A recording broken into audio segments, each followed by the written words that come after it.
कोशिशें तो बड़ी हैं मेरे पास तुझे अपना बनाने को, बस मेरे अल्फाजों में हिम्मत नहीं है तेरा नाम तक बुलाने को। Happy propose day. आज के दिन अगर आप में हिम्मत होती है तो आप अपने दिल की बात बयां कर देते हैं, और अगर उसने हाँ कहा तो आपकी खुशकिस्मती, ना कहा तो उसकी खुशकिस्मती। नमस्कार, आदाब, अभिनंदन। मेरा नाम है सुरभि और मैं हाजिर हूँ कीमती मोहब्बत की सीरीज के दूसरे पॉडकास्ट में, बस एक हाँ की गुजारिश के साथ। कल राकेश ने अपनी जिंदगी में पहली बार रोज डे मनाने का प्लान बनाया, मगर अफसोस रोज डे के अरमान नाली में बहे सो अलग और आंख के नीचे काला घेरा हुआ सो अलग। अब भैया इश्क के तूफान में उतरोगे तो ये शिकस्त और अड़चने तो आएंगी ही, बल्कि इश्क इकलौती ऐसी जंग है जिसमें जीतने के बाद आपको हर दिन हारना पड़ता है ताकि आप अपने उन्हें जीत सकें। तो इसी हार जीत के सफर पर हमारा राकेश भी निकल गया है।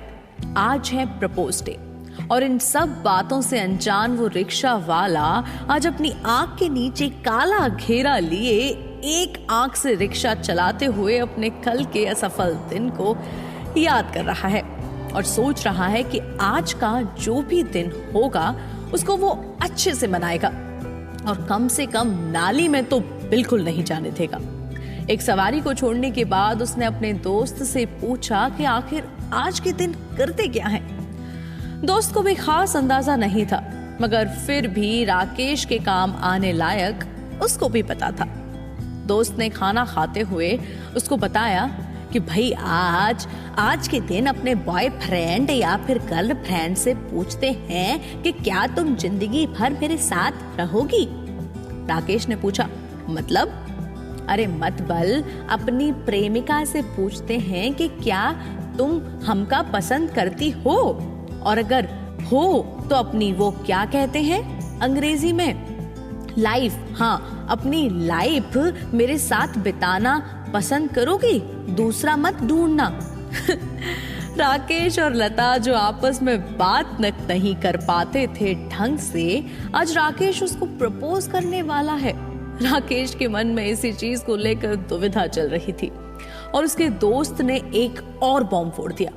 अरे सबसे जरूर बात ई है कि पूछते समय पुरुष प्रेमी को अपने घुटनों पर बैठना जरूरी होता है। राकेश ने टोकते हुए कहा, अरे घुटनों पर क्यों बैठूं? कपड़े खराब हो जाएंगे। सांप भी तो उई करती है ना भैया, बिना घुटनों के बैठने का कोई जुगाड़ बताना। दोस्त ने एक बड़े विद्वान पंडित की तरह साफ मना कर दिया, नहीं, घुटनों पर तो बैठना सबसे जरूरी है, वरना बोलने में क्या है, कोई भी ऐरा घेरा आकर बोल जाए। वैलेंटाइन माता प्रसन्न तभी होंगी जब पुरुष प्रेमी घुटनों पर बैठकर पूछेगा, तभी 7 जन्मों तक साथ मिलता है, तो का पता नहीं है। राकेश को आज अपना प्रपोज डे भी हाथ से निकलता हुआ दिखाई दे रहा था। दिन के कुल 70 रुपए कमाकर वो अपने घर की ओर चल दिया। उसके ऊपर अब प्यार का खुमार छा चुका था और आज काम में तो राकेश का बिल्कुल मन नहीं लग रहा था और आज सिर्फ कमाई हुई थी 70 रुपए की। अब अधूरे पैसे लेकर घर तो पहुंच गया, मगर उसके मन में पैसों से ज्यादा लता के सामने घुटनों के बल बैठकर अपने दिल की बात बोलने की टेंशन ज्यादा थी। वो घर पहुंचा, उसका एक बच्चा भागा हुआ आया और बोला, पापा मम्मी पैसे मांग रही हैं रात के खाने के लिए। राकेश ने अपनी जेब में हाथ डाला तो बस 70 रुपया था। अब उसको और लाचारी लग रही थी। एक तो काली सूजी आंख को लेकर ऊपर से घुटनों पर बैठने का जुल्म, फिर इस सब के बाद भी पैसे इतने नहीं कि बीबी बच्चों का पेट भर सकूं। मगर हमारा राकेश भी कम तिगड़मबाज नहीं था। उसने सिचुएशन को हाथ में लेते हुए एक तरकीब निकाली। वो तुरंत किचन में गया जहां लता स्टोव चला रही थी और राकेश को देखते ही उसने पल्लू कर दिया। राकेश अंदर घुसा और लता से बात करते हुए और छत को देखते हुए कहने लगा, वो छोटू बोल रहा था तुम पैसे मांग रही थी खाने के लिए। लता राकेश से बात करते हुए स्टोव को देखते हुए बोली, जी हाँ, वो रात के खाना के लिए पैसे चाहिए थे ना, कुछ लेकर आना था। राकेश ने तुरंत फिसलने का बहाना कर लिया और गिर गया किचन में। तुरंत उसकी तरफ मुंह कर लिया। क्या कुछ हुआ तो नहीं? लगी तो नहीं आपको? राकेश अरे अरे ठीक है, कछु नहीं हुआ है, और उठकर घुटने पर बैठ गया। हाथ में 70 रुपए लेकर लता को देने लगा। ई लो पैसे और बढ़िया सा कुछ बनाना। राकेश ने घुटने के बल बैठे बैठे ही लता को पैसे दिए।